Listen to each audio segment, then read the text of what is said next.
আসসালামু আলাইকুম ভিউয়ার্স, ফারহানাস কিচেনে আপনাদেরকে স্বাগতম। আপনারা সবাই কেমন আছেন?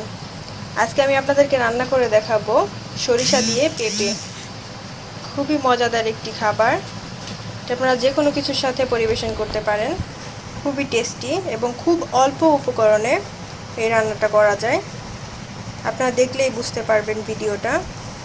খুবই অল্প উপকরণে আমি রান্না করেছি। খুবই টেস্টি একটি খাবার। চলুন দেখে আসি কিভাবে রান্না করব সরিষা দিয়ে পেঁপে। ভিউয়ার্স, সরিষা দিয়ে পেঁপে রান্নার জন্য আমাদের যা করতে হবে, পেঁপেগুলোকে এরকম টুকরো করে কেটে নিয়ে ভালো করে ধুয়ে একটা পাতিলের মধ্যে পানি দিয়ে তার ভিতরে দিতে হবে।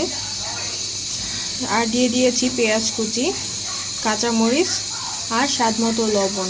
এখন এটাকে আমি সিদ্ধ হতে দিয়েছি। একটু খেয়াল করুন কিভাবে আমি পেঁপেগুলো কেটেছি। চুলার আঁচটা এখন আমি বাড়িয়ে দিয়েছি যেন খুব তাড়াতাড়ি সিদ্ধ হয়ে যায়। খুবই মজার একটি হেলদি খাবার সরিষা দিয়ে পেঁপে।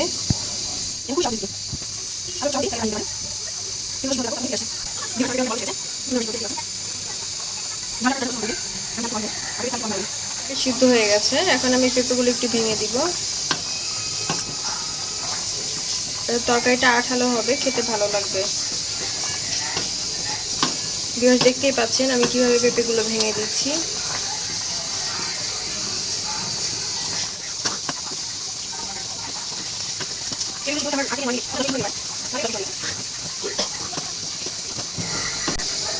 ভিউয়ার্স, আপনার পেঁপেগুলো ভাঙার সময় সরাসরি পেঁপের উপরে চাপ দিবেন না, দিয়ে একটু চারপাশ থেকে চেপে চেপে ভাঙবেন। এতে করে পেঁপের টুকরো চারপাশ থেকে খুলে আসবে। তরকারিটা খেতে খুবই ভালো লাগবে। আপনারা দেখতেই পাচ্ছেন আমি কিভাবে পেঁপেগুলো ভেঙে নিচ্ছি।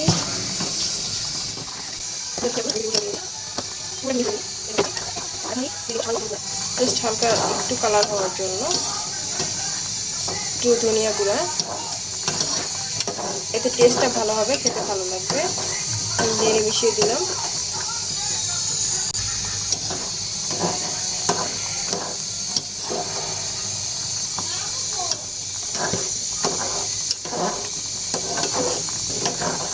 কেমন কালার হয়েছে আপনারা দেখতেই পাচ্ছেন, খুব সুন্দর একটি কালার এসেছে। আরও কিছুক্ষণ রান্না হতে থাকবে। ভিউয়ার্স, আমার রান্না প্রায় হয়ে গেছে। এখন আমি এটা নামিয়ে নিয়ে সরিষা দিয়ে বাগার দিব।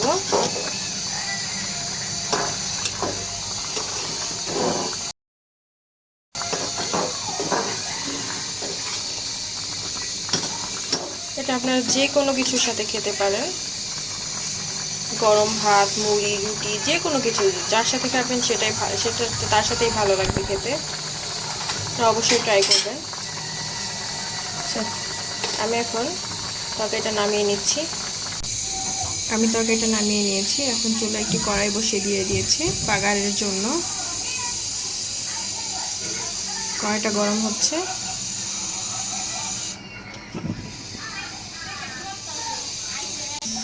ভিউয়ার্স, আমার কড়াই গরম হয়ে গেছে। এর মধ্যে আমি দিয়ে দিব পরিমাণ মতো সয়াবিন তেল। আমি এখানে কালো সরিষা ব্যবহার করেছি, আপনারা দেখতেই পাচ্ছেন। তরকারিটা রান্নার জন্য আমি কালো সরিষা নিয়েছি। আমার তেল গরম হয়ে গেছে, এখন আমি এর মধ্যে সরিষাটা দিয়ে দিব।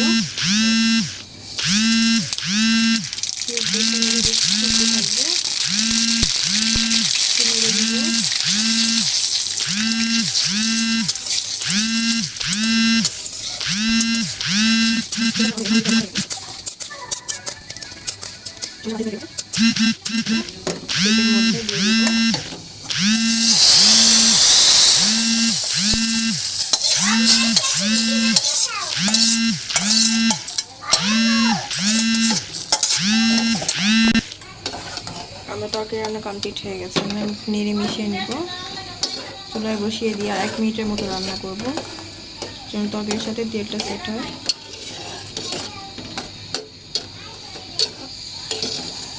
চুলার জালটা আমি একটু বাড়িয়ে দিয়েছি।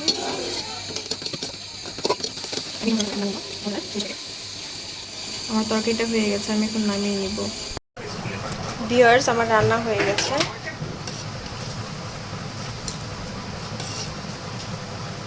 খুবই মজাদার একটি রেসিপি। আমার এই রান্নাটি আপনাদের ভালো লাগলে অবশ্যই লাইক এবং শেয়ার করবেন, আর সাবস্ক্রাইব করে আমাদের সাথেই থাকবেন। পাশে থাকা বেল আইকনটি ক্লিক করবেন, যেন আমি নতুন নতুন কোনো রেসিপি আপলোড করলে খুব সহজেই আপনারা দেখতে পারেন। আমাদের সাথে থাকার জন্য সবাইকে ধন্যবাদ। আসসালামু আলাইকুম।